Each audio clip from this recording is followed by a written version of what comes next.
বেনারস গিয়ে যদি এরকম লাক্সারি ক্রুজে চড়তে চান তাহলে ভিডিওটা অবশ্যই শেষ পর্যন্ত দেখতে হবে।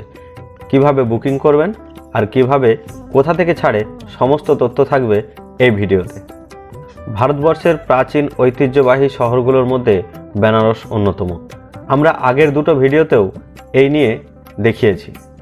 এখনও পর্যন্ত যদি সেই দুটো ভিডিও না দেখে থাকেন, ওপরে আই বাটনে লিঙ্ক দেওয়া থাকবে, দেখে নিতে পারেন।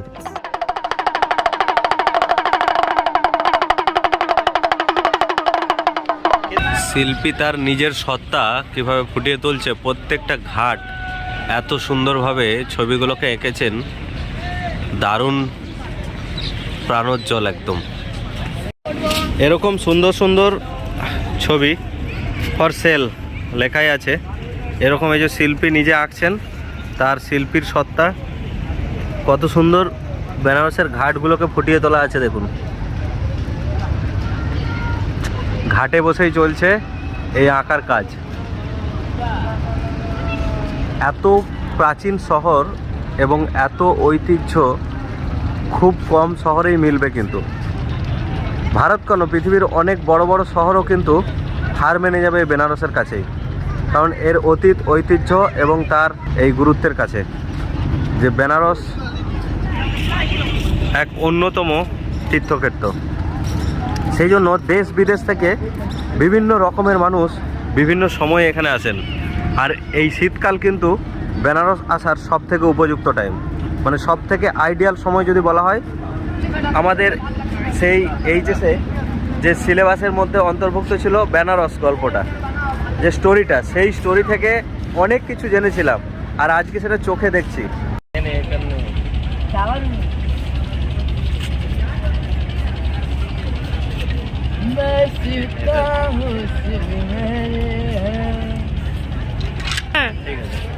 এখন বাজে বেলা 3:30 মতো। আমাদের আজকের এই মুহূর্তের প্রোগ্রাম হচ্ছে অলকানন্দা ক্রুজ। মানে আমরা বিকেল 5:30 যে স্লটটা সেটা রেখেছি, সেই ক্রুজটা বুক করেছি। অ্যাকচুয়ালি এইখানে বুকিং প্রসিডিওরটা, হ্যাঁ হ্যাঁ, আমরা আসানসোল ওয়েস্ট বেঙ্গল। আচ্ছা, আপনি? আমি এসেছি কলকাতা থেকে। কলকাতা। কেমন লাগলো? খুব ভালো লাগছে। আপনাদের? আমার তো অনেকবার আসা হয়েছে, অনেকবার। প্রতি বছরই আসা হয়। থ্যাংক ইউ, Thank আপনার you. সঙ্গে মিলে খুব ভালো লাগলো। 64 ঘাটের কাছে যে হোটেল, সেখান থেকে আমরা বেরিয়েছি আমাদের সেই অলকানন্দা ক্রুজের উদ্দেশ্যে।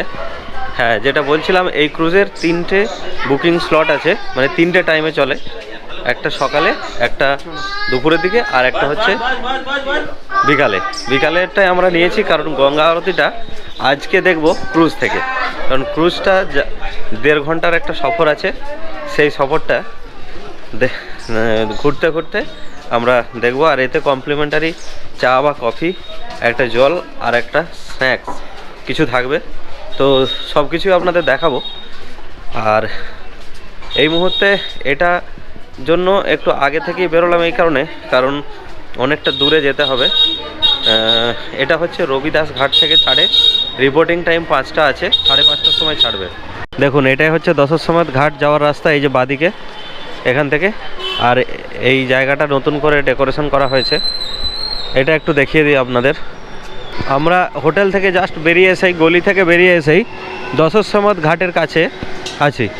অনেকেই তো মেন রাস্তার ওপরে থাকেন, আমরা কিন্তু গলির ভেতরে আছি, কারণ মেন রাস্তার ওপরে হোটেল পাইনি। গলির ভেতরে থাকলে আমার একটু অন্যরকম ফিলিংস লেগেছে, কারণ হচ্ছে বেনারসের যে গলি, সেই গলিগুলো সব কিছু তো চেনা সম্ভব নয়। অনেক গলি রয়েছে, অনেক, যাকে হাজার গলি সমান আর কি। তো তার মধ্যে 2-1টা চিনেছি, সেটাই আমার দারুণ লাগলো। ওটা আমরা যেটা আছে বাঙালি তলার কাছাকাছি, সেই গলিগুলো। সবাই এসে কেন এখানে পছন্দ করে দশাশ্বমেধ ঘাটের কাছে থাকতে, কারণটা হচ্ছে Dashashwamedh Ghat heart of the town. Actually Godowlia থেকে এই দশাশ্বমেধ ঘাট, এই জায়গাটায় হোটেলের ডিমান্ড সব থেকে বেশি। আপনি যেদিকেই থাকুন না কেন, এই জায়গাতেই আসতে হবে বারবার, কারণ এখানে মূল অ্যাট্রাকশানগুলো এখানেই। কিন্তু এই হচ্ছে দশাশ্বমেধ ভবন।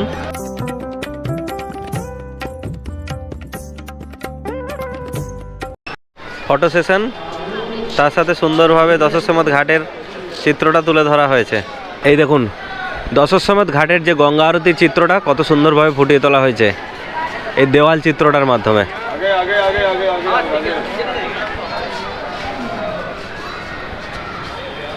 এই মুহূর্তে আমাদের তাড়া আছে ক্রুজ চড়ার জন্য, তো এখন আপাতত এখান থেকে চলে যাচ্ছি। দশাশ্বমেধ বোটিং হাউস, দেখুন ফোন নাম্বারটা দেখে রাখুন, নোট করে নিতে পারেন ফোন নাম্বারটা। এটা একদম ঘাটের কাছে, রুমের ভেতরে যাচ্ছি না কারণ রুম টুম খালি নেই এখানে দেখানোর মতো। ফোন নাম্বারে ফোন করে আসবেন, যদি বুকিং খালি থাকে ওনারা দিয়ে দেবেন, তবে খুবই ডিমান্ডেবল, হাই ডিমান্ডে। এই দশাশ্বমেধ ঘাটের কাছে যে সমস্ত গেস্ট হাউস আছে সেই গেস্ট হাউসগুলোতে থাকতে পারেন, কিন্তু খুব ডিমান্ডেবল। তাছাড়া ওই যে প্রকাশ গেস্ট হাউস আমি এখানে ট্রাই করেছিলাম বাট এটা পাইনি। এনাদের এই ব্যালকনিগুলো থেকে রোড ভিউটা দেখা যায়, খুব সুন্দর। প্রকাশ গেস্ট হাউসেরও ফোন নাম্বারটা আমি নিশ্চয়ই ডেসক্রিপশানে দিয়ে রাখছি। বেনারস এসে অনেকের মধ্যেই কিন্তু এই ইচ্ছাটা জাগে যে বেনারস থেকে বেনারসি শাড়ি কিনে নিয়ে যাব, এবং অটোওয়ালা রিক্সাওয়ালা থেকে শুরু করে বিভিন্ন জন বা অন্যান্য কিছু মানুষ আছে যারা রাস্তাতেই আপনাকে জিজ্ঞাসা করবে যে আসুন আমাদের এখানে শাড়ি নেবেন, বা ভালো শাড়ি বা শাড়ি ফ্যাক্টরি থেকে দেখে শাড়ি নেওয়ার কথা। তো সব সময় সাবধান থাকবেন। অনেক দোকান আছে এখানে, ছোট বড় অনেক দোকান আছে, মানে আপনি গুনে শেষ করতে পারবেন না এরকম কত দোকান আছে। কিছু কিছু জায়গায় 300 টাকা থেকে বলছে শাড়ি আছে, তো সেটা কিন্তু অবশ্যই দেখে শুনে ভালো করে বুঝে নেবেন, কারণ নইলে কিন্তু ঠকে যাওয়ার চান্স থাকতে পারে।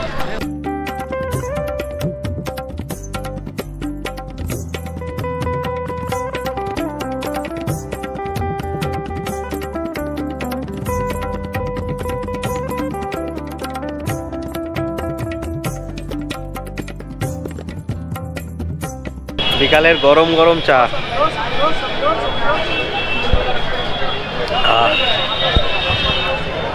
মিষ্টি কম আর দুধের পরিমাণ বেশি, দারুণ সুন্দর। এই ঠান্ডায় চাটা খেতে হেভি লাগে। আর এই মুহূর্তে জাস্ট বিকেলবেলায় গোধুলিয়াতে ভিড়টা একবার দেখুন।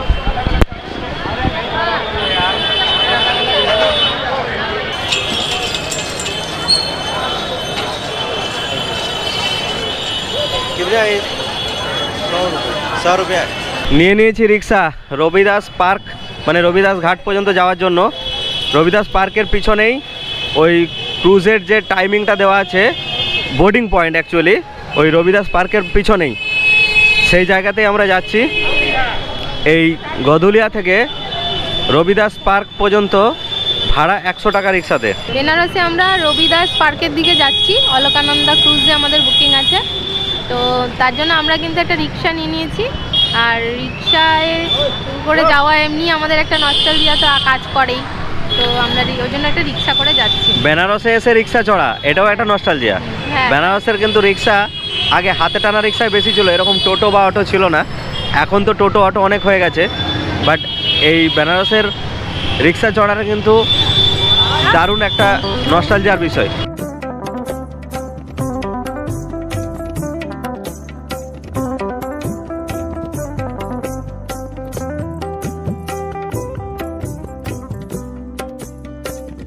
হোটেল মানে গুনে শেষ করা যাবে না বেনারসে কত হোটেল। যদি এটাও বলতে পারি, যদি কেউ বুকিং না করে আসেন এখানে এসে দশাশ্বমেধ ঘাটের কাছাকাছি মোটামুটি পেয়ে যাবেন। স্টেশন থেকেই আপনাকে অনেকেই ধরবে হোটেল নেওয়ার জন্য, চলুন এদিক ওদিক দেখে দিচ্ছি, কিন্তু আমার মতে গধুলিয়া চকের কাছে আসবেন, দশাশ্বমেধ ঘাটের কাছাকাছি বা গধুলিয়ার কাছাকাছি নিয়ে নেবেন। কাউকে কোনো দরকার নেই হেল্পিংয়ের, যে বিভিন্ন রকমের হোটেল আছে সেই হোটেলগুলো দেখে শুনে আপনারা নিয়ে নিতে পারেন। একমাত্র এই পিক টাইম ডিসেম্বর ছাড়া, ডিসেম্বরের লাস্ট উইক আর জানুয়ারি ফার্স্ট উইক, এই সময়টা ছাড়া বাকি সব সময়ই কিন্তু হোটেল অ্যাভেলেবেলই থাকে। আমাদের হোটেলের মালিক তো সেরকমই বললেন, অন্য সময়গুলো এতটা চাপ থাকে না, এই সময়টা একটু বেশি চাপ, তাই আমি কিন্তু একদিনের জন্য হলেও বুকিং করে এসেছিলাম। আর পরের হোটেলটা আজকে যেটা আমরা গেলাম সেই হোটেলটা কিন্তু আজকে উনিই দেখে দিয়েছেন, ঠিক করে দিয়েছেন, যেটা গঙ্গা ভিউ আছে, দারুণ সুন্দর। রবিদাস পার্কের সামনে চলে এসেছি আমরা, এ হচ্ছে রবিদাস পার্কের গেট। এই ভেতর দিয়ে যেতে হবে, গিয়ে গেট পেরিয়ে ওই পাশে মোটামুটি সময় লাগবে গধুলিয়া থেকে রিক্সায় আমরা এলাম 20-25 মিনিটের মতো সময় লাগলো, কারণ রাস্তায় বেশ ভিড়ভাট্টা জ্যাম আছে। জ্যাম থাকার জন্য এখানে সবসময় বিজি রোড চারিদিক। আর টোটো এইসবে এলে মোটামুটি আর একটু কম সময় লাগবে, তবে সময়টা লাগবেই, যা বোঝা যাচ্ছে আর কি। এখন বাজে 4:30, আমরা রবিদাস পার্কে চলে এসেছি। পার্কের একটা ঝলক দেখাই। আমাদের হাতে যেহেতু 30 মিনিটের মতো টাইম আছে, এই হচ্ছে পার্কের একটা ভিউ।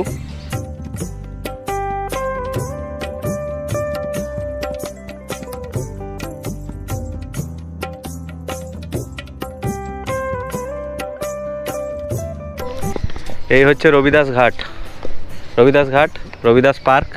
পার্কের পিছনের দিকে চলে এসেছি। আর এই যে ক্রুজ ওয়েট করছে। আমাদের আছে অলকানন্দা ক্রুজ লাইনের ভাগীরথী ক্রুজে, কারণ আমরা ভাগীরথীতে টিকিটটা পেয়েছি। এটা হচ্ছে বিবেকানন্দ, এটা হচ্ছে অলকানন্দা, আর এটা হচ্ছে ভাগীরথী। আমাদের আপার ডেকে আছে, আপার ডেক আর লোয়ার ডেক দুটো পার্ট আছে। লোয়ার ডেকে 900 পার হেড আর আপার ডেকে 700 পার হেড। তো আমরা 700 পার হেড আপার ডেকটা নিয়েছি, যেটা নন এসি। আর এসি হচ্ছে নিচের পোর্শনটা, যেটা লোয়ার ডেকটা।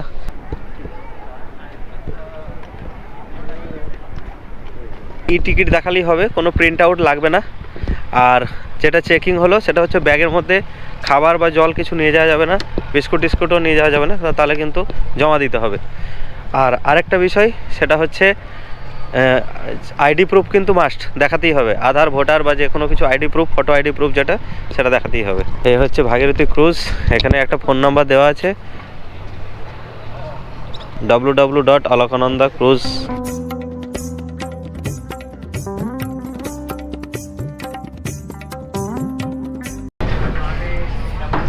যারা আপার ডেকে আছে তারা কিন্তু লোয়ার ডেকে যেতে পারবে না। দারুণ সুন্দর একদম। এটি চেয়ার দেওয়া আছে, ক্রুজের স্ক্রিন আছে, অলকানন্দা ক্রুজ লাইনে একটা স্ক্রিন দেওয়া আছে। ছাড়বে হচ্ছে 5:30টার সময়। আমরা যখন ঢুকছিলাম তখন আমাদের একটা করে ওয়াটার দেওয়া হয়েছে, 3 জনে 3টে। সেটা নিয়ে আপাতত বসে আছি আমরা, এখন ছাড়তে দেরি আছে।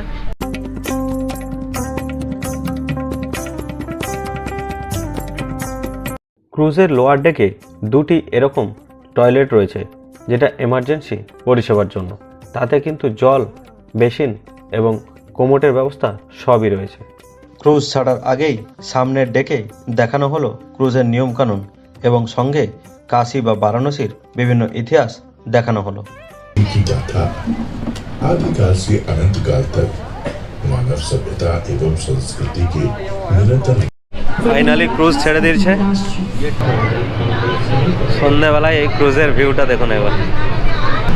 টি, কফি, স্ন্যাক্স এখানে আছে, নেওয়া যাবে।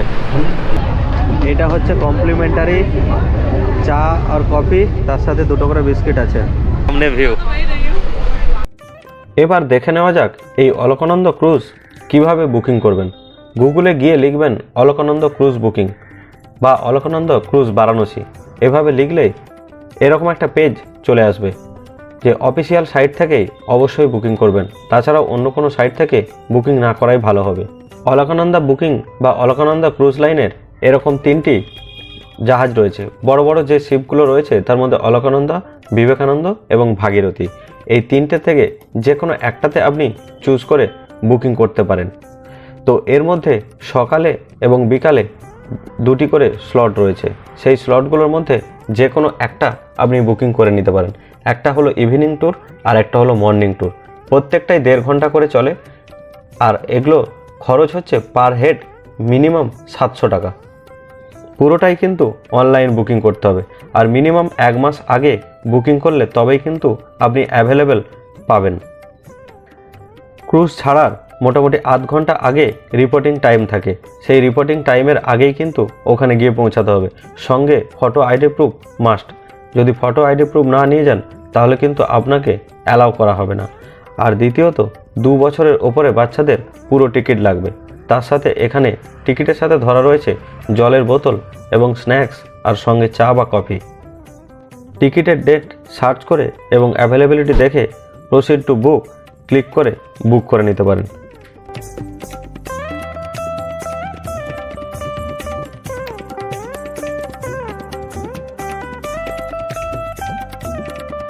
প্রত্যেকটা ঘাট অ্যানাউন্স করে করে বলছে, এখানে যে অ্যানাউন্সমেন্টটা হচ্ছে প্রত্যেকটা ঘাট পেরোচ্ছে সেটা বলে দিচ্ছে কোনটা কোন ঘাট। আর প্রত্যেকটা ঘাটে লাইট জ্বলছে। এই সন্ধ্যের ইভিনিং ট্যুরটা কিন্তু দারুণ। এই যে ভাগীরথী বা অলকানন্দাতে এই ইভিনিং ট্যুরটা অসাধারণ। এই দেখুন প্রত্যেকটা লাইট জ্বলছে।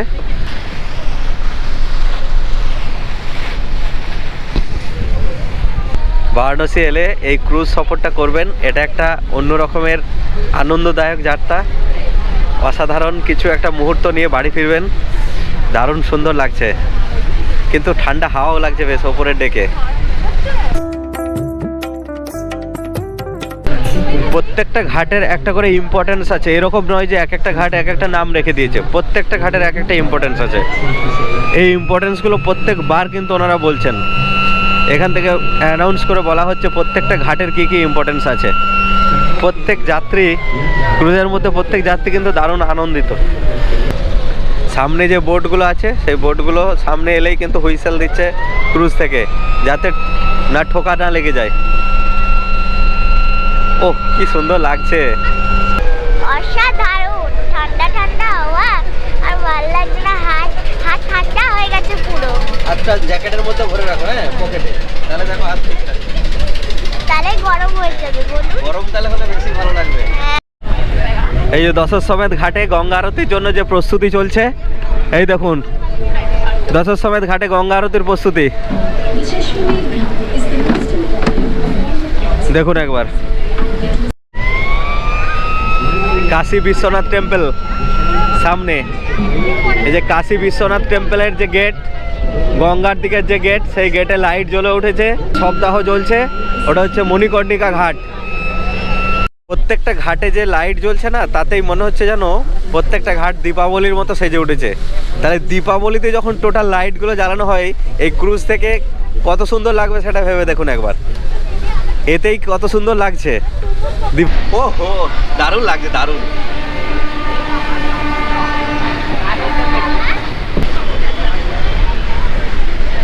একটা মালগাড়ি যাচ্ছে।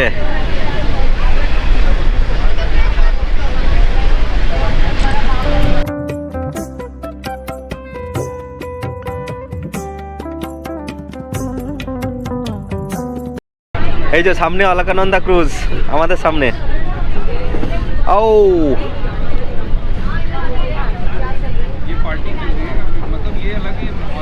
নমো ঘাট, সামনে নমো ঘাট।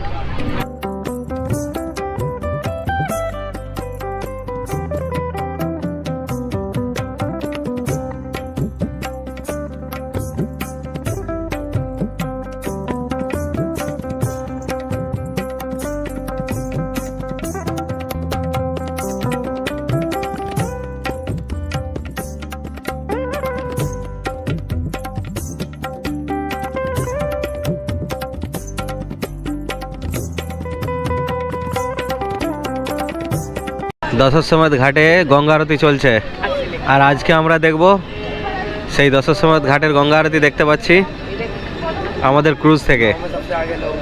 সামনে এই যে এত বোট দাঁড়িয়ে গেছে,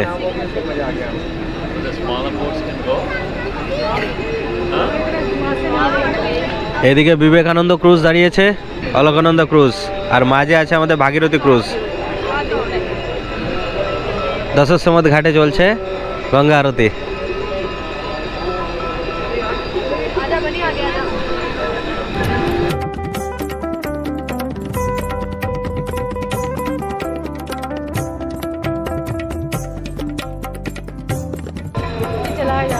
এটা সত্যি বলে বোঝাতে পারবো না অনুভূতিটা। হাজার শঙ্খধ্বনি, তার সাথে গঙ্গা আরতি, মঙ্গল আরতি।